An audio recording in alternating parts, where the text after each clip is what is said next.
शलभ जी, आपको लगता है कि जो कार्रवाई हो रही है उस पर इस तरह के प्रश्न उठाना और अखिलेश यादव समाजवादी पार्टी के अध्यक्ष अगर डीएनए की बात कर रहे हैं तो इसके पीछे आपको क्या लगता है, क्यों वो ऐसा कर रहे हैं? सईद भाई, आपने बहुत संवेदनशील तरीके से पूरे विषय को रखा और हम सभी राजनीतिक मित्रों से अपेक्षा की कि कम से कम हम इस पर राजनीति ना करें। ये घटना बहुत दुर्भाग्यपूर्ण है, बहुत दुखद है, लेकिन 5:20 हो रहे हैं, करीब 20 मिनट की डिबेट हो चुकी है। मुझे तो बड़ी शर्म आती है कि राजनीति इस स्तर पर जा चुकी है कि अब उसमें भी इफ एंड बट लग रहे हैं। उसमें भी एक नोटिस आ रहा है कि भाई आप इसका नाम मत लीजिए, उसका नाम मत लीजिए, राजनीतिकरण मत करिए। राजनीतिकरण कौन कर रहा है? प्रियंका वाड्रा का कोई स्टेटमेंट अभी तक आया क्या? आप जरा मुझे बताइए कि प्रियंका वाड्रा लड़की हूं, लड़ सकती, एक 12 साल की मासूम बच्ची जो पिछड़े समाज से आती है, ओबीसी समाज से आती है, बहुत ही गरीब परिवार से आती है, उसके साथ बलात्कार किया गया, उसका वीडियो बनाया गया, मुलाजिम ने किया, मालिक ने किया, न जाने किन किन लोगों ने दबाव बनाया। लड़की हूं, लड़ सकती हूं का नारा देने वाली कांग्रेस पार्टी की प्रियंका वाड्रा की नींद अभी तक नहीं खुली। राहुल गांधी की अभी तक नींद नहीं खुली। अखिलेश यादव जी का बयान आता है तो 12 साल की उस मासूम बच्ची को उल्टे कटघरे में खड़ा किया जाता है और ये कहा जाता है कि डीएनए टेस्ट कराओ। ये उसी प्रकार का बयान है जिस प्रकार का बयान अशोक गहलोत जी ने दिया था कि जब ये कहा था कि बच्चियां स्वयं से घूमने चली गई राजस्थान के भीतर। इससे ज्यादा दुर्भाग्यपूर्ण क्या हो सकता है? राजनीतिकरण तो वो कर रहे हैं जो मुंह सीले बैठे हुए हैं, जिनके मुंह से जुबान नहीं फूट रही, उनके शब्द नहीं फूट रहे। इस घटना की तो निंदा चौतरफा होनी चाहिए, सबको करनी चाहिए। एक 12 साल की जो मासूम है, जब वो प्रेग्नेंट होती है, जब डॉक्टर के पास जाती है, तब ये पता चलता है कि उसके साथ ये वहशियाना हरकत हुई है। और आपसे सलाह की आवश्यकता नहीं है सुरेंद्र जी, ये योगी आदित्यनाथ जी की सरकार है, देश के प्रधानमंत्री मोदी जी की सरकार है। बुलडोजर ने अपना काम किया।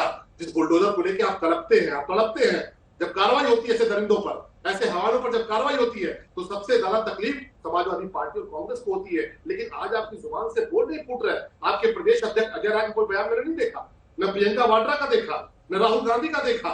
इसलिए क्योंकि इसीलिए राजनीति की बात आती है, क्योंकि बलात्कार करने वाला एक व्यक्ति एक खास समुदाय से आता है, उसका नाम मोहित खां है। आप उससे क्या कार्रवाई की बात नहीं करेंगे? कहां गया आपका पीडीए जो ओबीसी ओबीसी ओबीसी नारा लगाते घूमते थे, जो आप कहते थे पिछड़ों के साथ है, दलितों के साथ है? सुरेंद्र जी आ रहे हैं, आ रहे हैं अभी मुझे अनिल दुबे जी का एक रिएक्शन देना है। सईद भाई उदाहरण है, नहीं मैं उदाहरण है। तुरंत भाई रुक जाइए, आपने बहुत कुछ बोला, मैं चुपचाप सुनता रहा। उदाहरण है, मुख्तार अंसारी ने सबसे ज्यादा जमीनें कब्जा की और कत्ल किया मुख्तार अंसारी ने, तो दलितों और पिछड़ों के किए, और आपकी पार्टी पंजाब उसको बचाती रही। अतीक अहमद ने, राजू पाल, उनके भाई उमेश पाल, दलितों की हत्याएं की, पिछड़ों की हत्याएं की। आप लोग उसको पार्लियामेंट पहुंचाते रहे, आप उसकी मौत पर कहते रहे जांच करो, पुलिस वालों को जेल भेजो। और ये चरित्र है कि अयोध्या में घटना होती है, आप जरा एक काम करिए, एफआईआर कॉपी आ गई है अयोध्या की पुलिस के पास। 2 दलितों की जमीनों पर कब्जा करके मोहित खान ने मकान बनाया है, वो लोग भी एप्लीकेशन लेके आए। वो दहशत के बारे दे नहीं पाते थे। आप जरा सोचिए आप कहां खड़े हैं, आप जिस प्रकार की भाषा, और मैं तो आपको फिर भी संवेदनशील मानता हूं कि आप इस डिबेट में बोल रहे हैं। राहुल गांधी की जुबान से शब्द नहीं निकल रहे, प्रियंका वाड्रा की जुबान से शब्द नहीं निकल रहा, अजय राय की जुबान से शब्द नहीं निकल रहे। राजनीतिकरण इसको कहते हैं कि जब कोई गलत हुआ, जब कोई बलात्कार की घटना हुई, एक मासूम 12 साल की बच्ची पे सवाल उठा रहा है, कहते हैं डीएनए कराओ। अयोध्या में जो पवन पांडे पूर्व मंत्री है समाजवादी पार्टी के, वो कहते हैं मोहित भाई के खिलाफ जो साजिश की जा रही है, आप डीएनए कराओ। मतलब 12 साल की बच्ची के आप बयान पर शक पैदा कर रहे हैं। आप कह रहे हैं वो झूठ बोल रही है, जो बच्ची अपने पेट के भीतर एक इतना बेहिंतहा दर्द लिए घूम रही है। कम से कम ये मत करिए। राजनीति से बहुत अलग है, राजनीति का स्तर गिर चुका है, हम मानते हैं, पर एक बलात्कार की घटना हुई है पिछड़े समाज की बेटी के साथ, निषाद समाज की बेटी के साथ। हमारे बंती जाके वहां पर देखते उसकी व्यथा, वो रो रहे हैं, उसके बाद समाजवादी पार्टी के नेता बयान दे रहे हैं कि वो नाटक करते हैं। एक समाप्त कीजिए शलभ जी। ठीक है, धन्यवाद। सुरेंद्र जी, आप जरूर जवाब दीजिएगा शलभ जी का, बहुत देर से आप कुछ कहना चाह रहे हैं, लेकिन अनिल दुबे जी का एक रिएक्शन हो जाए उसके बाद। छोटा सा नहीं सर प्लीज, मैं आप बिल्कुल आपको पूरा समय सबको दूंगा मैं, क्योंकि दुबे जी से एक भी रिएक्शन नहीं हुआ है। दुबे जी, आपको लगता है कि ये इतना संवेदनशील मामला है कि इस पर इसे किसी को कुछ नहीं कहना चाहिए? ना बीजेपी कहे, ना समाजवादी पार्टी कहे, ना पारएलडी आप लोग कहें, कांग्रेस कहे, सिर्फ डॉक्टर विक्रम सिंह जी की जो पुलिस है उसे जो काम करना है वो करे बस। यहां कानून, पुलिस, प्रशासन रहे और कोई कुछ ना करे। मानते हैं सर आप इस बात को? और क्या आपको लगता है कि ये सब नहीं होना चाहिए? अपराधी अपराधी होता है, उसको सजा मिलनी चाहिए बस। देखिए सईद भाई, मैं समर शेष है नहीं पाप का दोषी केवल व्याग, जो मौन सभा में बैठे हैं समय लिखेगा उनका भी इतिहास। ये घटना है, इस पर राजनीति की जरूरत नहीं है, इस पर जाति और धर्म की बात की जरूरत नहीं है। कानून को अपना काम करने दीजिए, कानून जो भी कर रहा है कानून को पूरी तरीके से करने दीजिए। ये जो घटना हुई है बहुत ही घृणित है, शर्मनाक है। इसकी तो हम लोग बैठ करके चर्चा कर रहे हैं, ये भी मैं इसको भी गलत मानता हूँ कि जो कुछ भी हुआ है उसकी हमको निंदा करनी चाहिए, सभी को निंदा करनी चाहिए कि इतनी कम उम्र की बच्ची के साथ ये घटना हुई, और उस पर भी अगर हम किंतु परंतु लगा करके अगर बात करें तो ये अच्छी बात नहीं है। और अगर हमारे एक दो मित्रों ने कहा कि भाई पार्टी की बात है, अगर कोई कहीं किसी पार्टी में रहा है तो लोग चर्चा करेंगे ही, कहेंगे भी कि वो कोई पार्टी को तो कोई नहीं पूरी आरोपित कर रहा है। अगर कोई किसी पार्टी का मेंबर या पदाधिकारी रहा है तो वो चर्चा होगी, लेकिन सवाल इस बात का उठता है कि उस व्यक्ति पर जो भी कठोरतम कार्रवाई हो सकती है वो होनी चाहिए। और मैं समझता हूं कि उत्तर प्रदेश में की पुलिस जो कुछ भी कर रही है वो कानून के तहत ही कर रही है, और अगर किसी को लगता है कि कानून कहीं कुछ गलत कर रहा है तो उसके लिए अदालतें खुली हैं, और अदालतों ने कहा, हमारे विक्रम सिंह जी ने सुप्रीम कोर्ट का हवाला दिया, वो सारी चीजें सुस्पष्ट है, विपक्ष के लोग भी जानते हैं। और मैं नहीं समझता हूं कि प्रशासन को, शासन को विपक्ष से पूछ करके कोई कार्रवाई करने की जरूरत नहीं है। जो कानून को अपना काम करना चाहिए वो कानून को करना चाहिए, और उसमें कहीं कोई रियायत नहीं करनी चाहिए। और जो इस बात पर भी राजनीति करेंगे उनको जो है समाज उनको इस बात के लिए मैं समझता हूं निंदित करेगा, समाज में उनको जवाब देगा। अनिल जी बिल्कुल ठीक, और दुबे जी हम आपसे बिल्कुल सहमत। ऐसे मुद्दे पर इस तरह का शो करना, चर्चा करना, मैंने कार्यक्रम की शुरुआत में ही कहा था कि बहुत मुश्किल हो रही है अनिल जी, आज समझ नहीं आ रहा किस तरह से बात की जाए। यहाँ बात करना ही नहीं है, यहाँ तो सिर्फ एक्शन है, कड़े से कड़ा। जो डॉक्टर विक्रम सिंह जी ने कहा, जो सुरेंद्र राजपूत, अशोक चौहान, अशोक यादव जी और शलभ मणि सब कह तो वही रहे हैं, लेकिन बीच बीच में अपनी पार्टी का पक्ष भी रख रहे हैं। डॉक्टर सिंह, विक्रम सर, ये जो राजनीति होती है और इस तरह जो डीएनए टेस्ट की मांग अखिलेश यादव ने उठाई है, क्या हमारा कानून इन बातों में फंस जाता है? और कहीं ना कहीं वो पीड़ित परिवार, खासतौर से रेप, और उसके बाद हमें सर और ज्यादा, उससे कहीं ज्यादा दुखदाई, परेशान करने वाली बात वो ब्लैकमेलिंग की लगती है। वीडियो बना लिया, पूरे परिवार पर क्या गुजरती होगी सर। ना खाना हलक से उतर पाता होगा, ना नींद आ पाती होगी, ना एक दूसरे को ढांढस बंधा पाते होंगे घर वाले। सर ये रोंगटे खड़े हो जाते हैं सर, रूह कांप जाती है सर। तो क्या कहीं ना कहीं कानून का फायदा भी ऐसे में उठाया जा सकता है या उठाया जाता है सर?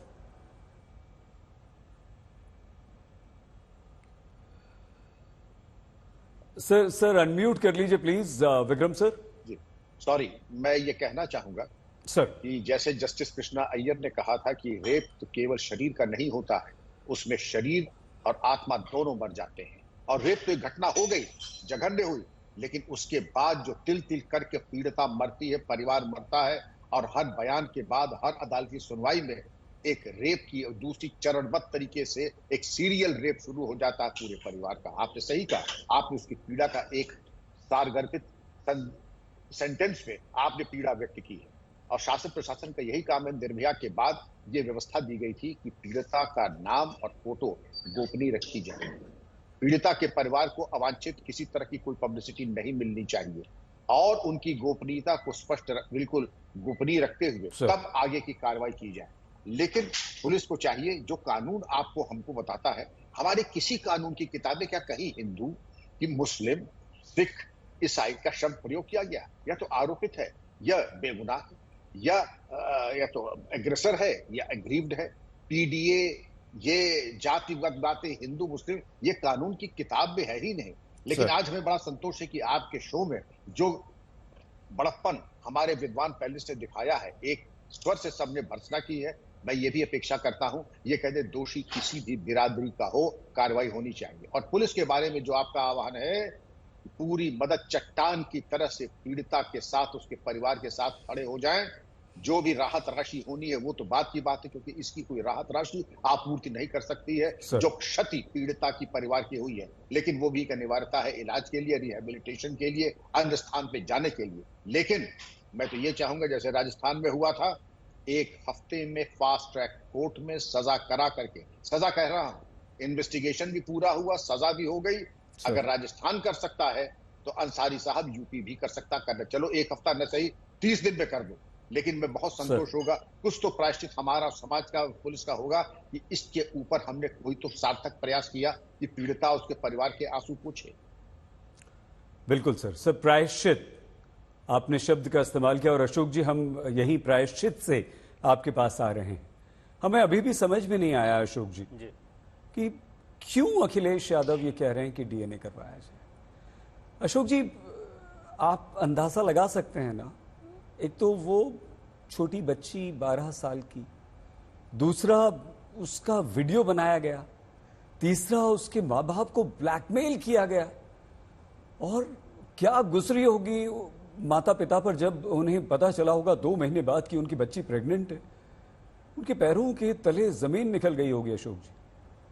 अपराधी है, चलिए मत कीजिए हिंदू मुसलमान। सईद भाई जी, सईद भाई, उस पीड़िता के साथ, उसके परिवार के साथ हमारी पूरी संवेदना है, हम लोगों को दुख इस बात का है, लेकिन राजनीति इस पे नहीं होनी चाहिए सईद भाई। सबसे बड़ा सवाल है इस पे संवेदनशीलता या संवेदनहीनता दिखा कौन रहा, सबसे बड़ा सवाल है।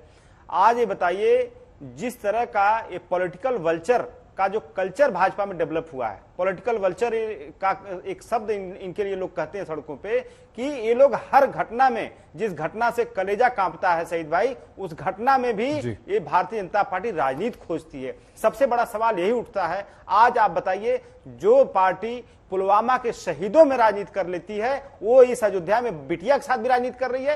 ये सबसे बड़ा शेमफुल है। अभी डीजीपी साहब ने कहा कि अगर इस तरह की घटनाओं में तत्काल और त्वरित कार्रवाई किया जाए तो आगे जो भी घटना होने वाली है उसके मन में भय पैदा होगा। लेकिन जब यही भारतीय जनता पार्टी की योगी सरकार बीएचयू के रेपिस्टों को बचाती है, जब भाजपा के सांसद को बचाती है बृजभूषण शरण सिंह को, जब तमाम भाजपाई आरोपियों को बचाती है, तब ऐसे लोगों का मनोबल बढ़ता है सईद भाई समाज में कि फलाने बच गए तो हम भी बच जाएंगे। लेकिन ये उदाहरण पेश कौन कर रहा है, सवाल ये खड़ा होता है। ये उदाहरण यही योगी सरकार पेश कर रही है सईद भाई, और ये बहुत ही गलत उदाहरण पेश कर रही है। इसके पहले जो मैंने घटना बताई थी आपको, लखनऊ गोमती नगर घटना मैंने बताई थी, आप हो सकता है गलती से उसको कहीं और जोड़ लिया, लेकिन उस घटना में भी देखिए क्लियर कर दिया था। जी, बात पूरी कीजिए। जी, तो उस घटना में भी देखिए कितना संवेदनहीनता दिखाई गई कि टारगेट करके एक यादव और एक मुसलमान का नाम, वो भी मुख्यमंत्री जी के द्वारा लिया गया, बाकी 16 लोगों का टाइटल नहीं बताया गया।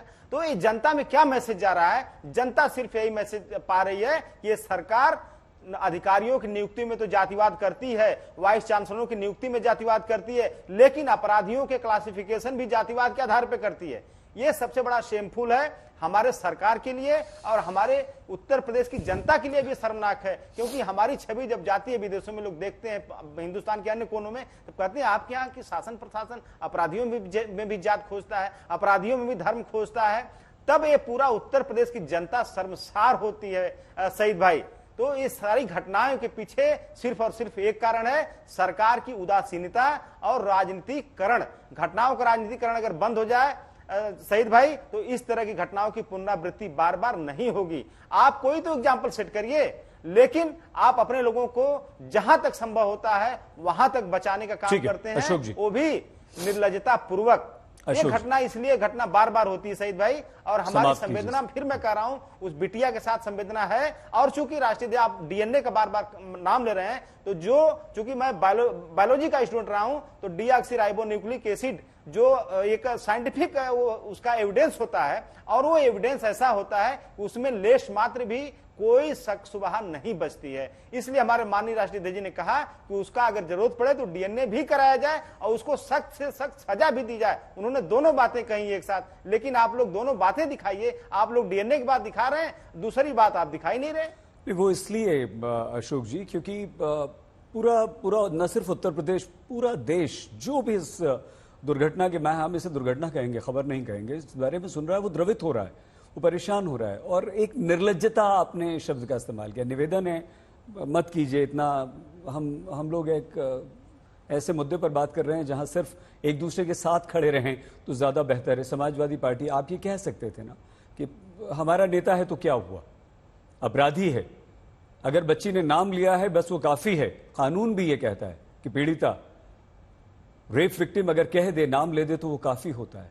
और उससे ज्यादा हम बार बार अशोक जी जिस बात से विचलित हैं वो ये कि वीडियो बनाकर मां बाप को ब्लैकमेल करना, पूरा परिवार खत्म हो जाता है, पूरा भविष्य खत्म हो जाता है, वो कुछ करने योग्य नहीं रह जाते हैं।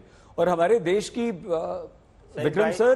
विक्रम सर, हमारे देश में बहुत सारी बेटियां ऐसी हैं जो इस तरह की घिनौनी हरकत का शिकार होती हैं, दोस्तों के द्वारा, सोशल मीडिया में लड़कों के द्वारा फंसाए जाने के बाद भरोसा करके होटल्स पे चले जाना, दूसरों के घरों में, कमरों पे चले जाना। विक्रम सर, आप मुझे बहुत बेहतर जानते हैं, और सुरेंद्र जी, कितनी सैकड़ों बच्चियां हैं। आप अनिल दुबे जी अंदाजा लगाइए शलभ भाई कि वो बच्चियां, उनके मन पर क्या गुजरती होगी। कई सुसाइड कर लेती हैं, कई जीवन भर उसी ट्रॉमा में अपनी जिंदगी गुजारने को मजबूर हो जाती हैं।